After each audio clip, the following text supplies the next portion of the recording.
wowe mukobwa umubosi araguhamagaye ngaguhaye akazi, aka kazi arakaguhaye ariko hari ibindi ari bukwake nyuma, aragutumiye mu gihe mu tubari, aragusambanyije. Ese uzabwira abantu ngo akazi wagahawe n'Imana cyangwa aka kazi wagahawe nuko wagiye kuryamana n'ugiye kuguha akazi? Imana iduhishurire kandi Imana igiturinda uwo mwuka w'ubusambanyi. Uko wari kose Imana iguhindurira amateka. Impamvu mbivuze iki cyaha cy'ubusambanyi kenshi na kenshi, hari igihe ushobora kuba uri umugabo, uri umukire ufite amafaranga, ya mafaranga nkawe wakayafashishije abakene, ya mafaranga ko yakubanye menshi akakuzanira irari ry'ubusambanyi.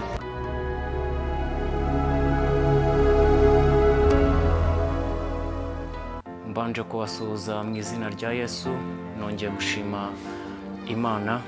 Njyewe Nigena Emmanuel ugiye kubagezaho ikiganiro. Nongeye gushima Imana kubwo abantu bose bakomeje guteza umurimo w'Imana imbere.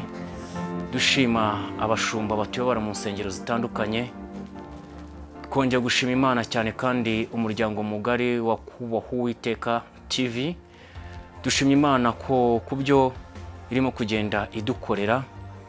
Dushima Imana kubwo abantu bakomeza kugenda bakanda subscribe, mbibutsa gukanda kuri kara kazogera ku ijambo ry'umutuku, tumanuke hepfo dukande kuri like, dukomeze dukande kuri share, tumanuke hepfo twandike comment, ndetse ku muntu wumvishe kino kiganiro ukishimiye asharinge n'abandi babashe kumva ijambo ry'Imana kandi ijambo ry'umumaro, ijambo ridutunga. Turya ibiryo byinshi cyane bitandukanye kandi byiza, ariko ijambo ry'Imana ni ibiryo bidutunga mu buzima bwacu bwa buri munsi. Njyewe rero ugiye kubagezaho ikiganiro nitwa Nigena Emmanuel. Ikiganiro ngiye kubagezaho ni ikiganiro kivuga ngo gusenga Imana dutsinda umwuka mubi w'umuvumo utuzanira karande ikatubuza kugera ku masezerano y'Imana. Ubu rero aka kanya tukaba tugiye gusoma imwe mu mirongo iri mu Bibiliya iri butume twinjira muri kino kiganiro.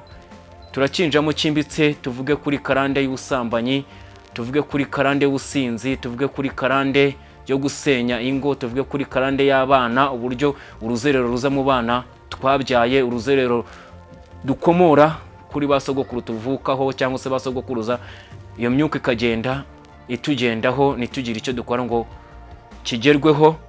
Ukajya mu kazi ariko wajya ugasanga uri wenyine kandi ukorana n'abantu mufite umubiri umwe, ariko ugasanga uwo mwuka w'icyangiro ukugezeho.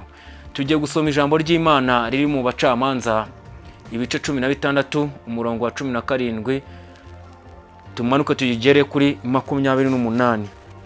Umutwe w'amagambo uravuga ngo Samusoni agushwa n'abagore arapfa. Uyu mutwe w'amagambo utugaragariza ukuntu abagore cyangwa se abagabo tujya duteshuka kubera ko imibiri yacu ari uburyo ikozemo, kubera na wa mwuka wa karande twakomoye ku babyeyi, wa mwuka ukagumya ukatubamo ukatugendagendaho. Bishatse kuvuga yuko Samusoni ubwiwe yageze nk'ahantu hasa nkaho hari igikundi cy'abagore, kwa kwihangana biranga, agira ibintu by'irari kuri abo bagore. Habonekamo umugore umwe abenguka, ariko uwo mugore Samusoni nakamenya yuko uwo mugore akomoka mu Bafilisitiya. Muri Bafilisitiya bashakaga kugira ubwoko bw'Imana nabi, ariko Samusoni abo Bafilisitiya bakibaza aho Samusoni aho imbaraga agira azikura.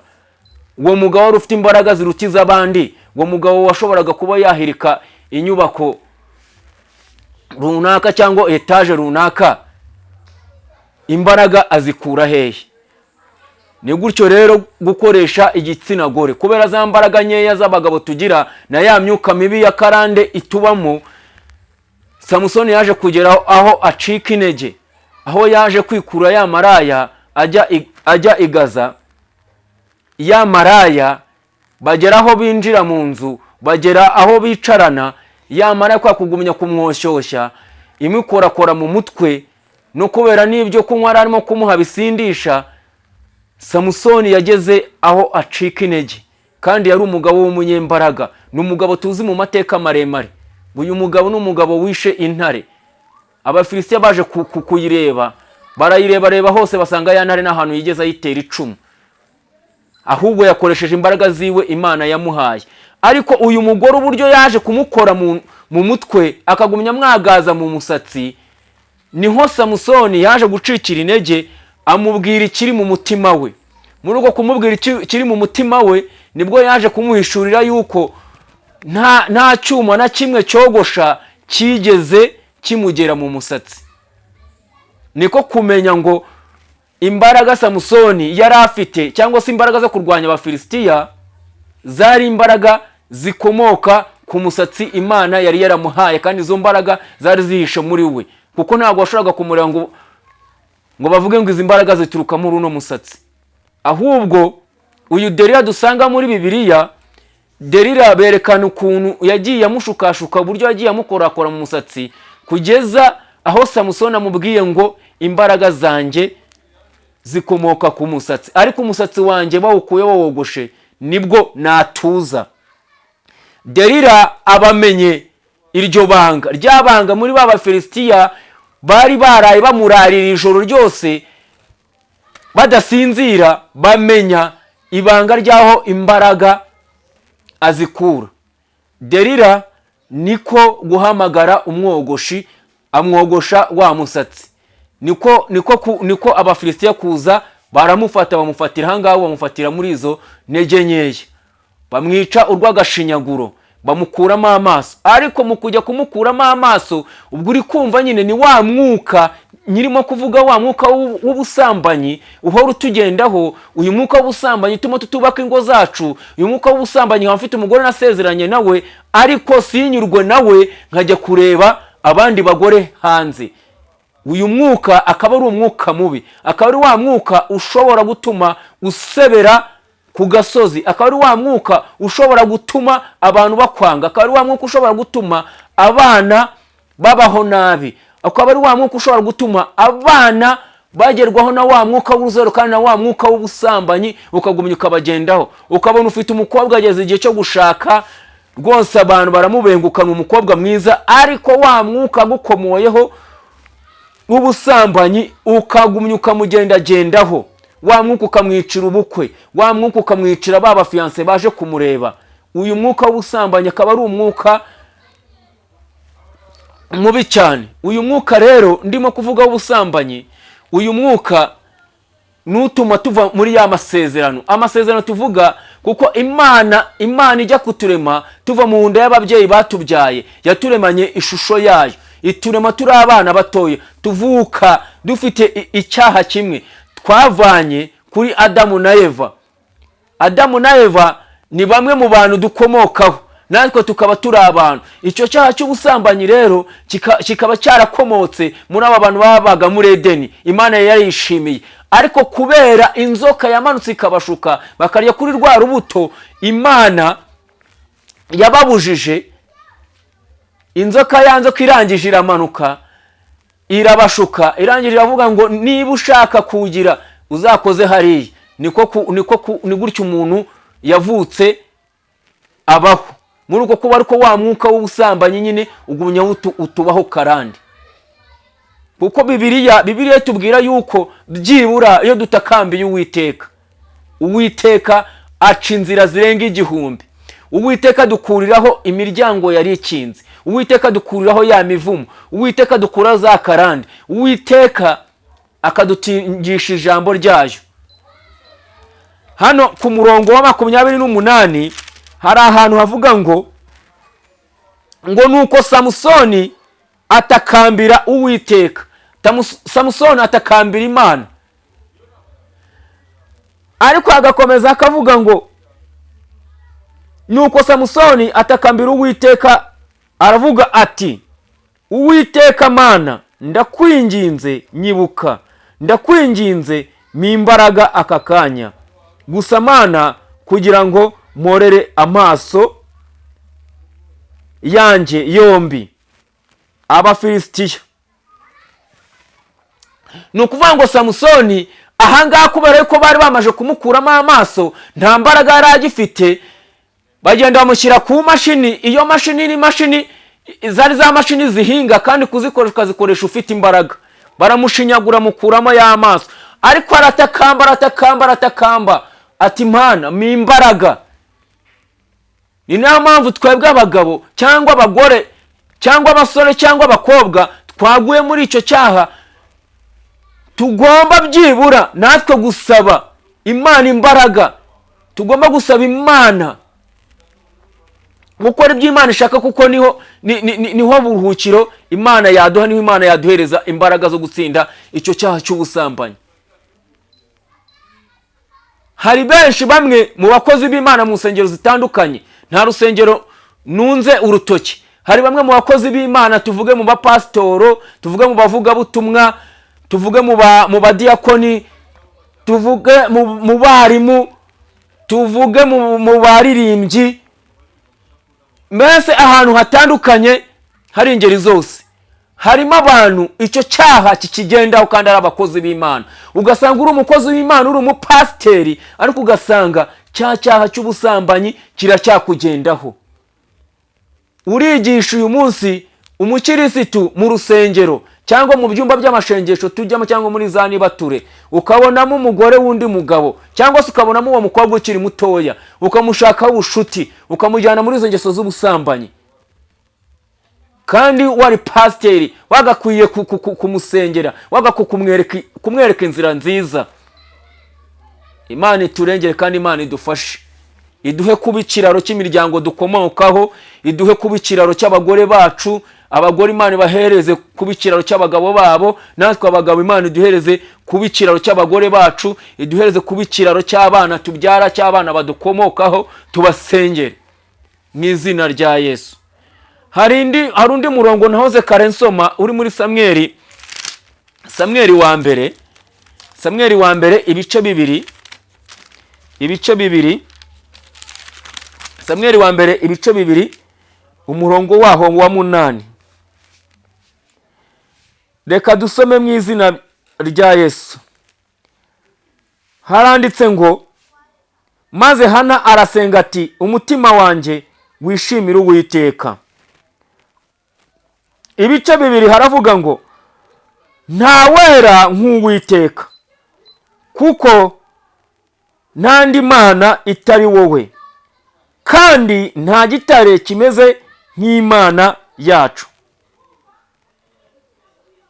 Nimukongere kuvuga iby'ubwibone bikabije, bityo nimukabe abanyagasuzuguro mu byo muvuga. Impamvu mvuze iby'ubwibone, harimo abantu bajya muri korari, bakajya muri korari kwa kubabwira ngo bafite ijwi ryiza, bakagumya bakabigenda kandi bafite ubwibone.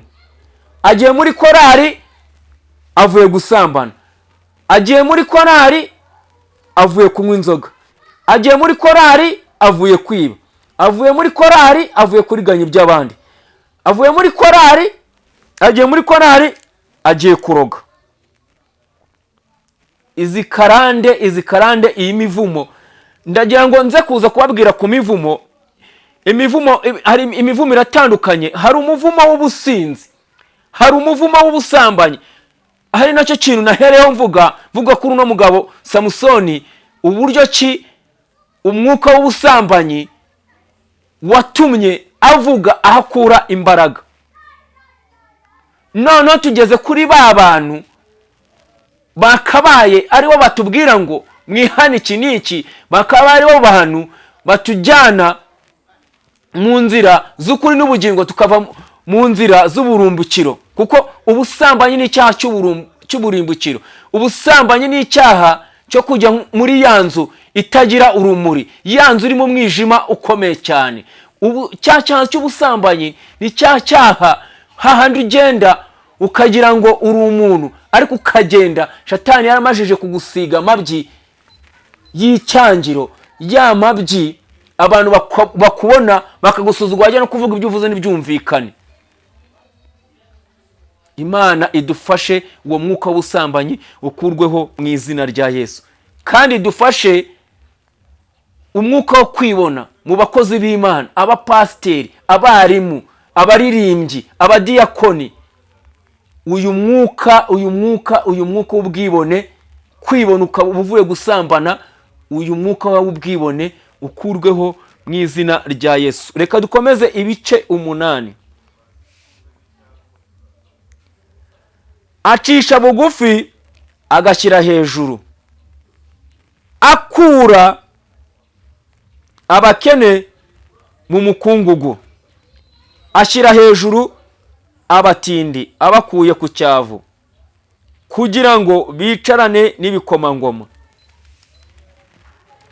Impamvu mbivuze cyangwa se nsomye iri jambo ri muri Samweli wa mbere ibice 2 umurongo waho wa 8, iri jambo rivuga ngo guca bugufi. Guca bugufi ugasenga Imana n'amava sukuma n'amaboko atenemutse, ukanga icyaha icyo ari cyo cyose, uko wowe uri kose Imana iguhindurira amateka.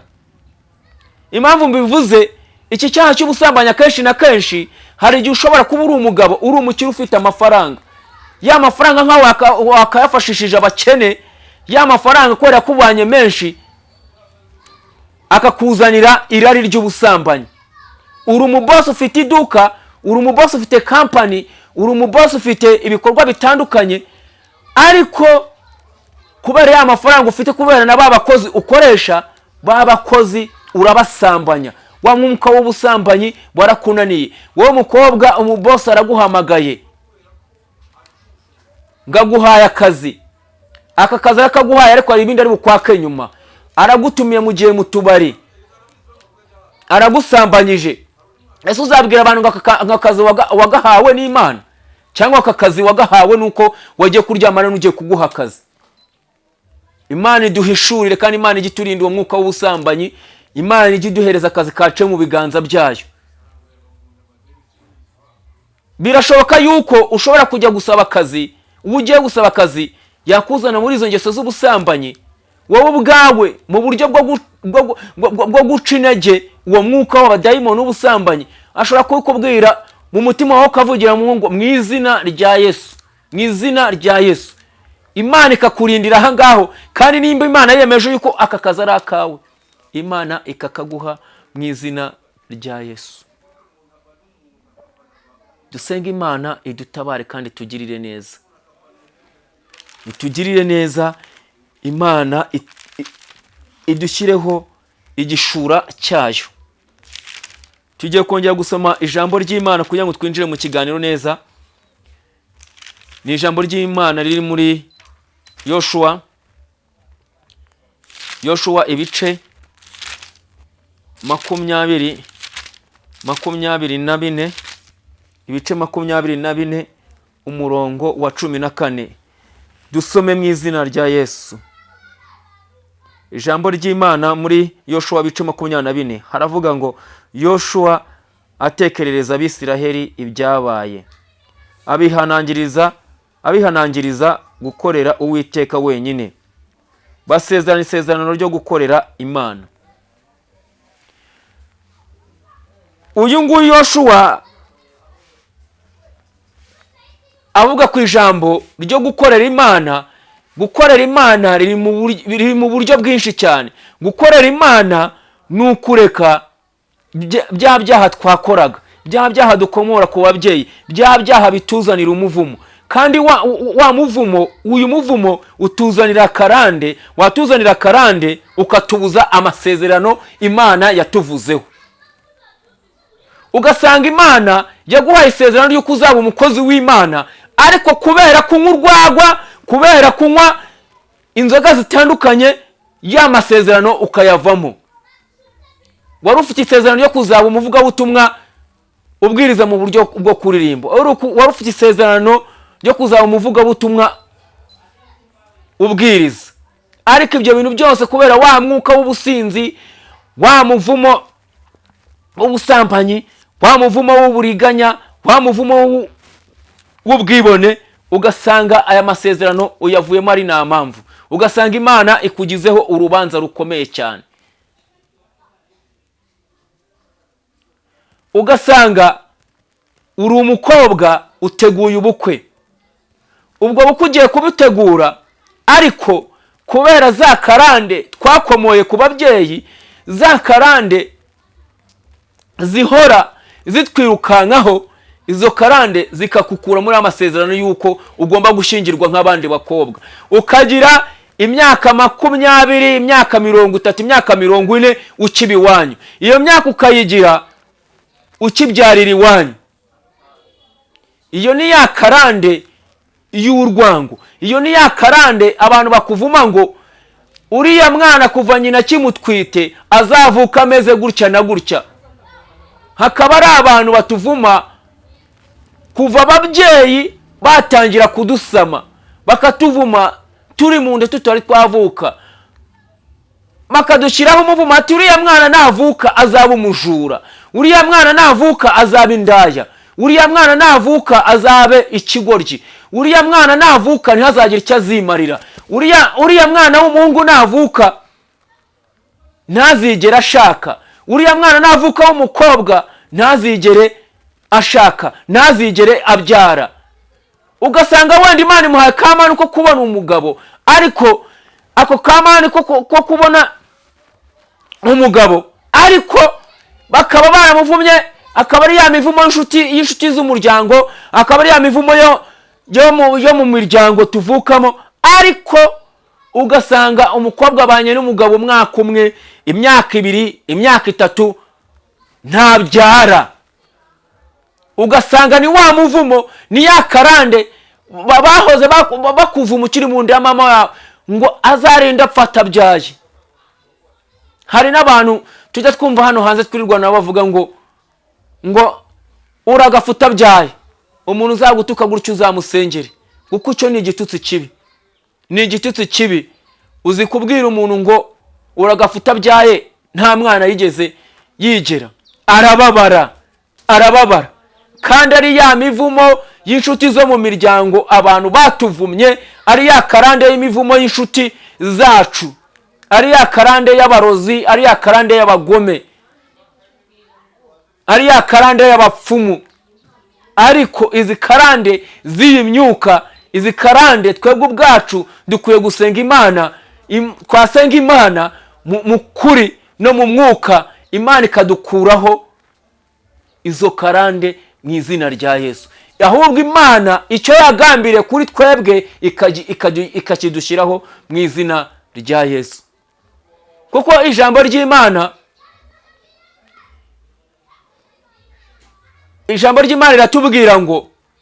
riratubwira ngo naho wakora ibyaha tukutuku,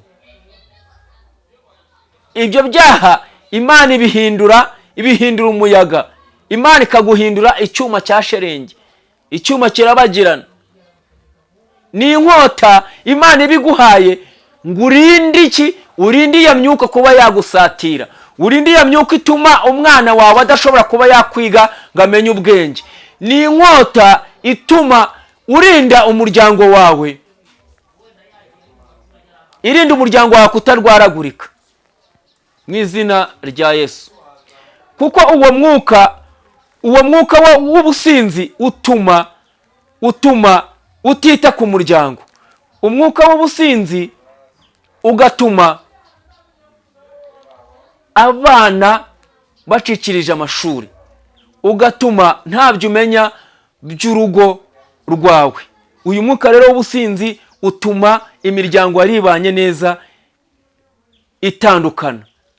Iyi myuka itugendaho yo mu nshuti zacu, yo mu miryango yacu, iyi myuka dukomora ku babyeyi, tukavuka ku babyeyi b'abasinzi, ariko wa mwuka b'abana bavutse, b'abana dufite mu muryango, babandi badukomokaho, babandi dukorana, ugasanga wa mwuka utumye cya gikundira abantu bagukundaga kikuvuyeho, utumye ka gaciro wari ufite muri karitsiye, utumye ka gaciro wari ufite mu muryango kakuvaho. abantu bakakubona nk'umusinzi, mu kazi bakakubona nk'umusinzi, muri karitsiye aho utuye uri umuyobozi w'umudugudu, uri umuyobozi w'isibo, bakakubona nk'ubusinzi ku buryo nta cyizere bakugirira na kimwe. Ugasanga nk'umuntu ashaka kukwizera ngo agushyire muri bizinesi, ariko kubera amateka wakoze y'ubusinzi, kubera amateka wakoze ukubita umugore wawe, kubera amateka wakoze abana utabishyurira, kubera amateka wakoze kutita ku mugore wawe, ya mateka wakoze y'ubusinzi atuma utagurira umugore igitenge, atuma udahahira abana. Aya mateka ugasanga arakuganjije y'ubusinzi. Aya mateka agatuma abana bava mu ishuri. Aya mateka agatuma bakwirukana mu kazi. Aya mateka agatuma umugore wakubahaga gusuzugura. Aya mateka y'ubusinzi agatuma ujya muri gereza. Aya mateka agatuma uba ikivume muri karitsiye utuyemo. Imana yo mu ijuru iduha imbaraga zo gutsinda uyu mwuka w'ubusinzi mu izina rya Yesu. Mu izina rya Yesu. Imana yo mu ijuru, uri umwarimu ariko ubusinzi bukugaragaraho. Uri umudirekiteri w'ikigo runaka ariko ubusinzi bukugaragaraho. Uri umudepite runaka ariko ubusinzi bukugaragaraho. Imana yo mu ijuru iturinde uno mwuka w'ubusinzi. Imana yo mu ijuru turindire mu kazi dukora, akazi dukora gatandukanye. Hari abakora mu nshingano z'uburezi, hari abakora mu nshingano z'umutekano, hari abakora mu nshingano za polisi, hari abakora mu madepartement atandukanye. Imana yo mu ijuru idukure uwo mwuka w'ubusinzi, idukureho umwuka wo guseba, idukureho uwo mwuka w'urungabangabo wo gusanga twubatse amateka aho dukomoka, twubatse amateka mu kazi. Imana yo mu ijuru iduhereze inshuti z'umugisha, iduhereze inshuti z'abavugabutumwa, itwubakire ahantu hari ikibaya kijyamo abantu bavuga amagambo yo gukiranuka, kivemo abakozi b'Imana babwiriza iby'ukuri mu izina rya Yesu. Kuko twese dusengera mu nsengero zitandukanye, ariko abakozi b'Imana siko bose batubwira ngo tureke ibyaha. Ariko harimo abakozi, bamwe mu bakozi b'Imana batubwira ngo tuve mu byaha, ngo kuva mu byaha niko kujijuka, kandi kubaho Uwiteka nibwo bwenge. Kuko nituva mu byaha tukirinda icyo cyaha cy'ubusambanyi, tukirinda icyo cyaha cy'ubusinzi, tukirinda icyo cyaha cy'uburozi, tukirinda ibyo byaha byo kujya kwibona mu makorari, byo kujya kwibona mu badiyakoni, byo kujya kwibona mu bapasiteri. Ibyo byaha byose nitubireka tuzaba abantu bazaragwa n'ubwami bw'Uwiteka. Tuzabera ibiraro by'abadukomokaho, tuzabera ibiraro by'abakozi dukorana, tuzabera ibiraro by'abaturanyi mu izina rya Yesu. Ugasanga, reka nongere ngaruke kuri kino kintu, kuri uno mwuka w'umuvumo cyangwa se ku cyaha cyitwa umuvumo, cyangwa se tuvuge karande. Iki cyaha ugasanga nko kuri karande cyangwa umuvumo, ugasanga uri umucuruzi, uracuruza, abandi baracuruza bakunguka, wowe ugacuruza ugahomba. Uyu ni umuvumo abantu baba baratuvumye wo kutagira icyo dufata mu ntoki zacu. Wowe ukirirwa wibaza ati kubera icyo abandi bacuruza bakunguka, bacuruza bagatera imbere, kubera icyo ngewe ncuruza ngasubira inyuma? Ni iyihe mpamvu? Ariko Imana yo mu ijuru iduhishurire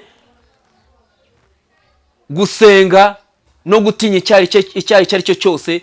Mu byo dukora, dukore ibyo gukiranuka, iby'Imana yifuza ku buzima bwacu. Iby'Imana yifuza ku buzima bwacu ni ugusenga by'ukuri, ni ukureka icyaha by'ukuri, ni ugukiranuka ku gato na kanini. Nimba umuntu agushyize mu mafaranga, uyakiranukiremo. Nimba umuntu akugize umuyobozi w'ikigo runaka, ukiranuke. Abantu nibo bazavuga ngo koko wa muntu arakijijwe, wa muntu ateye gutya na gutya. Ugasanga ubaye ishuri ryigisha ukuri, kujya mu nzira z'ukuri. Ugasanga rwa rugo rwahoranaga amakimbirane yo kurwana, rwa rugo rugushatseho ubushuti, rukajya ruza kukuvomaho uburyo ki wowe ubwawe ubanyeho n'umugabo wa, cyangwa se ubanyeho n'abaturanyi, cyangwa se ubanyeho n'abana bawe. ni ukuvuga ngo gukizwa nyakuri ni ukureka twa tundi twakoreraga mu byumba imbere. Hari abantu turimo kumva hano hanze ahangaha, ni umuntu umwe naganirije aravuga ngo ukuri k'umugabo n'umugore kumenwa n'icyumba. Kandi koko njye numvishe ibyo avuga ari ukuri, kuko iyo muri abakozi b'Imana musenga by'ukuri mukijijwe, iyo ikibazo cyabaye ubwira umugabo cyangwa umugore wawe ukamubwira ngo ngwino tuganire, ba bana mukabaheza. Ariko yuje ugakubita umugore cyangwa se umugore agakubita umugabo, ba bana bicaye, ba bana bibagiraho ingaruka. Ugasanga nk'umwana agiye mu ishuri ntago agira ubwenge, ugasanga nk'umwana arakina n'abandi, ugasanga aramusingiriye amukubise urushyi. Uwo ni wa mwuka dukura kuri ba babyeyi batubyara. Ariko tugerageze kurushaho gusenga kugira ngo Imana ijye ikomeza ingo zacu, kugira ngo Imana ijye ikomeza abana badukomokaho, kugira ngo Imana tugarure icyizere mu baturanyi, tugarure icyizere mu bakozi dukorana, tugarure icyizere no mu miryango, kandi tubera abandi ikiraro gikomeye cyane kitazacikamo kabiri, twambutse abantu bari hanze barimo gukora ibyaha barimo gukora n'ibyaha bitandukanye, ibyaha by'ubusinzi, ibyaha by'ubusambanyi, ibyaha byo kwica, ibyaha by'ubujura. Ibyo byaha tubasengere, tubabere ikiraro, ibyaha babikureho. Dushimye Imana kuri mwebwe mwagumye gukurikirana umurongo mugari wa kubaha Uwiteka TV. Turasaba kukanda kukazogera ahangaho hari ibara ritukura, tumanuke dukande kuri like, dukande kuri share ndetse na comment. Uraba ufashije umurimo w'Imana kwaguka mu izina rya Yesu. Njye urimo kwageza ikiganiro, nitwa Niyigena Emmanuel. Murakoze kandi Imana ibagure kandi ibahe umugisha.